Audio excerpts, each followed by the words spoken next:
Ahora esto nos trae, amigo oyente, al Salmo 12. Ahora pensamos que este salmo es profético, como lo es el que acabamos de leer. Se refiere últimamente al cumplimiento final, a la interpretación final de la tribulación que llegará sobre el remanente piadoso de Israel en aquel día. Debemos comprender que es el remanente de la nación, el remanente piadoso, y los gentiles piadosos de ese día. En los primeros versículos de este salmo, encontramos una descripción de la apostasía que existirá en esos días. Usted se da cuenta que hay una apostasía de esa nación como lo hay también una apostasía de la iglesia. Escuche lo que dice en el primer versículo de este Salmo 12.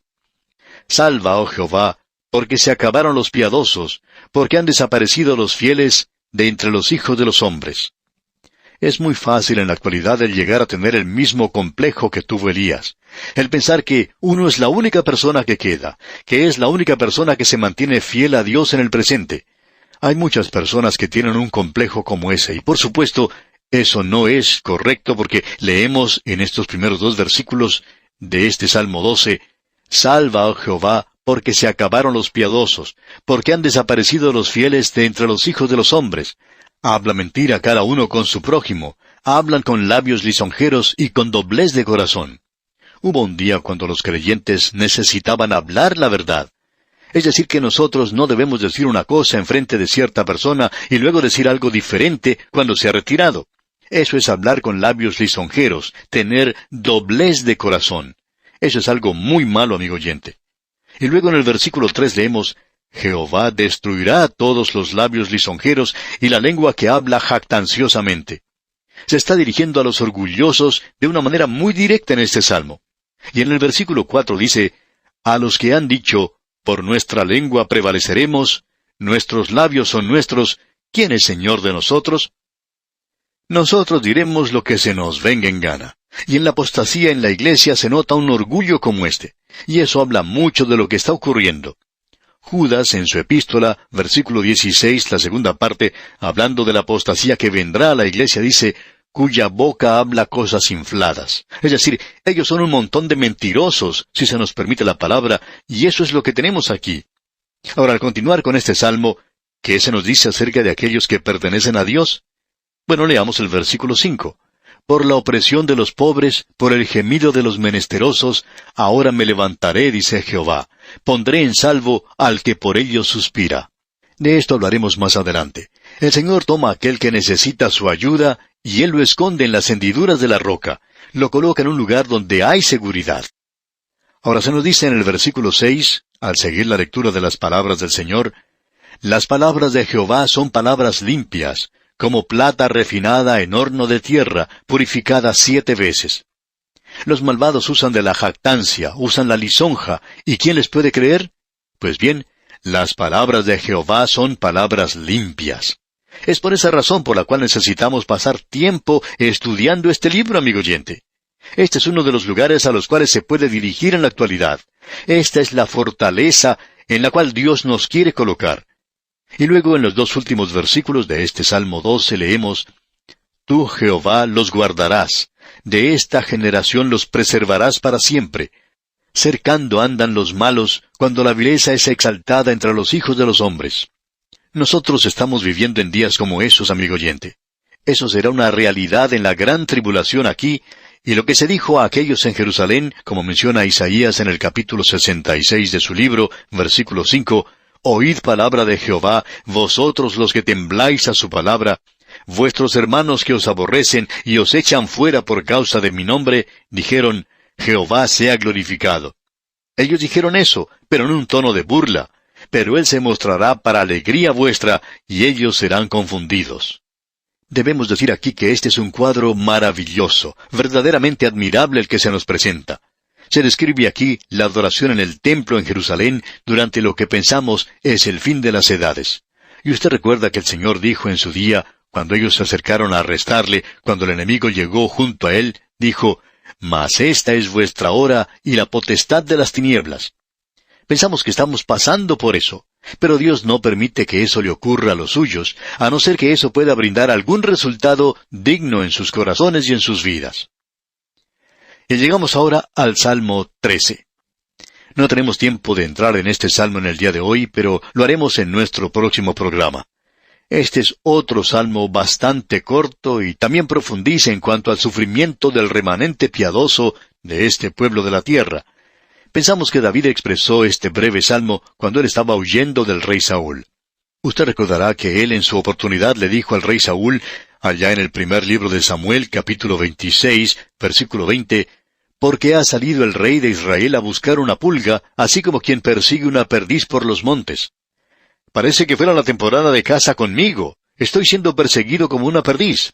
Y esto era algo muy desagradable para él, como nos podemos imaginar. Pero David descubrió que en un tiempo como ese, él podía volverse hacia el Señor, aunque esto se convirtió en algo bastante monótono, el andar siempre huyendo del enemigo. Él sabía que en todo esto, Dios lo estaba preparando a él y lo estaba probando.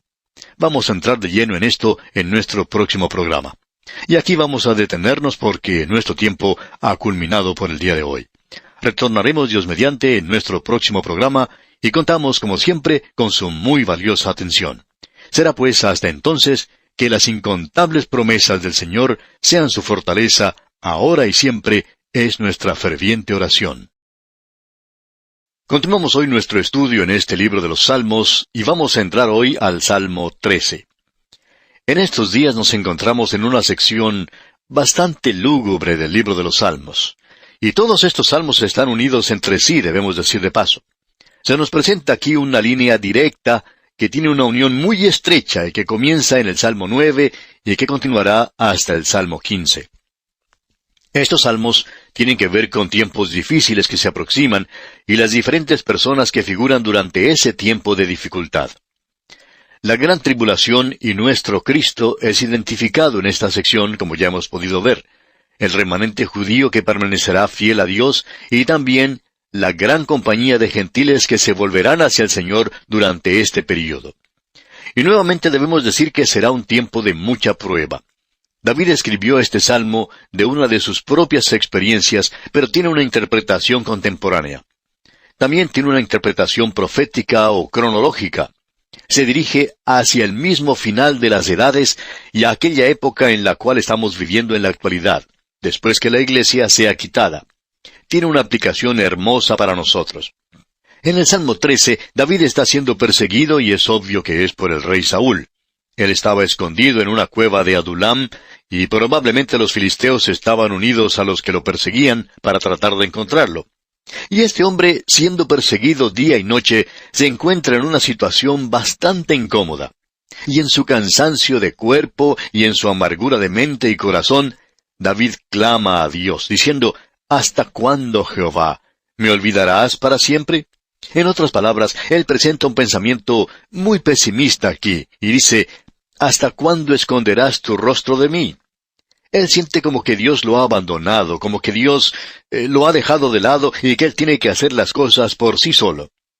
Lo que uno tiene aquí es, como dice el doctor Frax Sella, un suspiro largo y profundo. Luego es como si escapara finalmente de un pecho aliviado, pero en una oración mucho más calmada y apacible. Así es como él la describe. Notemos pues lo que dice el versículo 2 de este Salmo 13. «¿Hasta cuándo pondré consejos en mi alma, con tristezas en mi corazón cada día? ¿Hasta cuándo será enaltecido mi enemigo sobre mí?» O sea, ¿cuánto va a durar todo esto? En esta ocasión, David era un hombre muy, pero muy cansado. Entonces, él se vuelve a Dios en oración. Ese es el recurso que él tiene y que nosotros también podemos usar. En el versículo 3 leemos, «Mira, respóndeme, oh Jehová, Dios mío, alumbra mis ojos para que no duerma de muerte». En otras palabras, David dice, «Yo tengo miedo de dormir, ayúdame a dormir para poder descansar, pero al mismo tiempo que no se acerque el enemigo y me dé muerte mientras duermo». Como usted se da cuenta, amigo oyente, David se encontraba en un gran peligro en la ocasión en que escribió esto. En el versículo 4 dice, «Para que no diga mi enemigo, lo vencí. Mis enemigos se alegrarían si yo resbalara». Él dice que el enemigo se alegraría, y por supuesto se alegraría contra Dios, también podemos agregar. Pero debemos notar que David se apoya nuevamente en una fe maravillosa y en una confianza en Dios. Habiendo dejado escapar ese tremendo suspiro de tristeza, luego continúa con una oración, y entonces él finalmente descansa su fe en Dios. Escuchemos lo que dice aquí el versículo 5. Mas yo en tu misericordia he confiado, mi corazón se alegrará en tu salvación. David no pensaba que él era lo suficientemente inteligente como para librarse de esto por sus propios medios. Él tomó las precauciones necesarias, por supuesto, pero él sabía que solo Dios lo podría librar. Y Dios era su salvación. Y en el versículo 6 dice, cantaré a Jehová, porque me ha hecho bien. Amigo oyente, en el día de hoy, donde quiera que esté, quien quiera que usted sea, cualquier cosa que usted esté haciendo, usted puede elevar alabanzas a Dios. Había un hombre que estuvo en el mundo por muchos años y que ignoró a Dios por mucho tiempo y luego enfermó de cáncer. Pero volvió al Señor y le aceptó como su Salvador. Luego se vio en una triste condición. Sin embargo, cuando alguien iba y le visitaba, se podía regocijar y sentirse muy humilde ante este hombre al ver cómo en medio de todos estos problemas, él hablaba de lo bueno que Dios había sido con él y cómo Dios lo había salvado y lo maravilloso que él es. Debemos decir, amigo oyente, que cuando uno puede alabar a Dios en una situación como esa, entonces sí que ha llegado a una posición espiritual muy elevada.